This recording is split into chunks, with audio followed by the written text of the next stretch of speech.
Yo, salut les gens, j'espère que vous allez bien. Et aujourd'hui, je vais vous parler d'une théorie slash creepypasta sur Death Note. Alors oui, pour ceux qui me suivent sur la chaîne, je sais que ça fait beaucoup de creepypasta ces derniers temps, mais en fait, ne vous inquiétez pas, les gens qui me suivent pour les critiques aussi, il y aura deux, trois critiques sur certains animés slash mangas qui vont sortir prochainement sur la chaîne.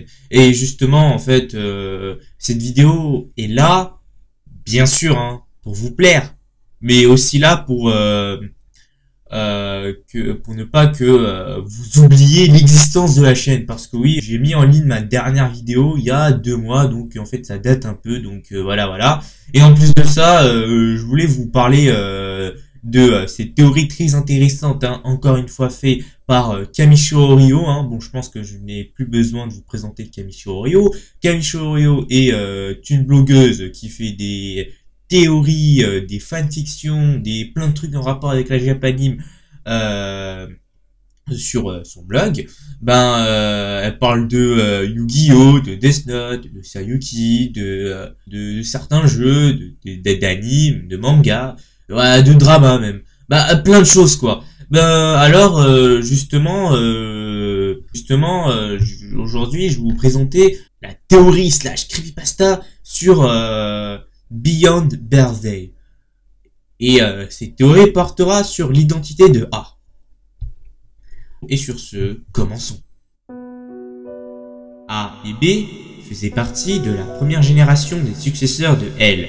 Cependant, celle-ci a très mal tourné. A, premier héritier potentiel du titre, se serait suicidé parce qu'il ne supportait pas la pression que lui mettait la Wami's House et qu'il se sentait incapable de prendre la relève de L, son idole. À noter qu'officiellement, son sexe reste à ce jour un grand mystère.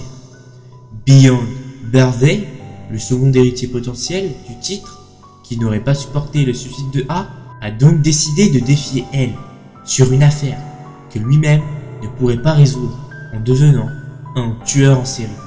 Cependant, Beyond Birthday avait une autre particularité qui le sortait du lot, soit d'être né avec des yeux des dieux de la mort, mais également avec un physique très similaire à celui de L. Malheureusement pour lui, Naomi Misora, aidée de L, réussira à le démasquer et il finira en prison avant d'être assassiné par Kira quelques années plus tard. Par la suite, 3 générations de successeurs les auraient succédé parmi eux. Il y avait des certains X, Y et Z mentionnés par Melo dans le roman Death Note Another Note, qui auraient uni leurs forces pour résoudre un certain cas de force majeure. Mais également F, celui qui aurait sauvé Nier dans le film L Change the World. J et peut-être d'autres personnages, dont un certain Q, un H et un K. Mais pour sûr, il y en a d'autres dont j'ai oublié les noms. Et enfin, Nier, Melo, Matt et Linda auraient fait partie de la 4e génération. Voilà, j'ai fini de vous faire le petit topo rapide. Maintenant, je vais passer à la creepypasta slash théorie. Bien sûr, ceci n'est issu que de ma propre superstition, mais je me suis posé 3 ou plutôt 4 questions à la fin de ma lecture d'Another Note. Pour commencer, comment Kira a pu tuer Beyond Birthday avec un Death Note alors qu'aucune information n'est censée filtrer dans les dossiers concernant les résidents ou anciens résidents de la Wami's House qui vivent avec un surnom? Est-ce que les informations de Beyond auraient été rendues publiques parce qu'il était un criminel? C'est ce que cela sous-entend, et cela reste quand même très étrange. D'autant qu'il est censé avoir été défiguré par les flammes à la fin de son histoire. Qui est réellement Another? Et surtout, qui est Another pour Beyond? Melo tente à penser qu'ils étaient rivaux, comme lui entretenait une certaine rivalité avec Nier. Mais lorsque notre rival disparaît, peut-on vouloir offrir sa vie pour le venger? Et Beyond, en regardant Another, devait bien savoir à quel moment il allait mourir. Mais il l'a laissé se donner la mort. Pourquoi a-t-il fait ça s'il tenait plus ou moins à lui et ne souhaitait pas qu'il disparaisse? Par orgueil? C'est trop bizarre. Pourquoi et comment Beyond a-t-il reçu les yeux de la mort? Je n'ai pas de réelle réponse à ces questions, sans passer par les trucs du genre qui sont demi-frères ou cousins. Mais au fond, est-ce que l'on est certain qu'il ressemble à elle? Il est grand, a ses postures, ses mimiques, un goût prononcé pour le sucré, des cheveux noirs, hirsutes et le dos courbé. Voilà la description qu'on nous en a fait, mais sans image pour nous le révéler au grand jour. Si ça se trouve, il a déjà aperçu elle et a tout fait pour lui ressembler, un maximum, en tant qu'héritier. Si bien qu'en lisant la description dans Another Nut, on a reçu l'impression que c'était elle, alors que non, ce n'est pas du tout lui. Ça, c'était une chose. Maintenant, revenons un peu sur Another et sur ce qu'a dit Melo à son sujet. Another se serait suicidé. Beyond savait qu'il allait mourir. Il l'a laissé mourir avant de souhaiter le venger en plongeant elle dans la tourmente d'une affaire qu'il ne pourrait pas résoudre. Parce que c'est de sa faute si Another n'est plus là. Ce n'est qu'une théorie. Et je rejoins un peu l'avis de Melo sur la question de la rivalité, mais de façon peut-être un peu plus poussée ou davantage expliquée.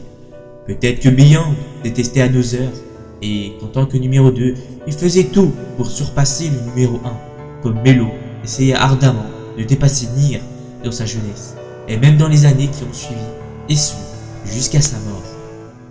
Cependant, détenteur des yeux de la mort, il savait qu'Another était susceptible de mourir prochainement, mais il était dans l'incapacité de déterminer à quel moment précisément. Rappelez-vous, au début de Death Note, il est dit que la durée de vie d'un être humain est inscrite au-dessus de sa tête, mais dans une unité que seuls les dieux de la mort savent déchiffrer. Proche de 0, ces chiffres rapprochent sans conteste leurs détenteurs de la mort. Ils vont mourir dans très peu de temps. Mais à quelle vitesse ces chiffres s'écoulent-ils? Peut-être que Beyond, avant la mort d'Another, ne le savait pas encore, et donc il l'a laissé mourir en se disant que cela pourrait l'aider à y voir plus clair. Et le fait qu'il tue des personnes à la seconde même où celles-ci devaient mourir.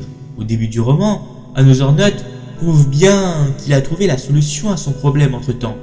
Pour en revenir à Another maintenant, eh bien, je pense que Beyond a eu des remords à l'avoir laissé mourir.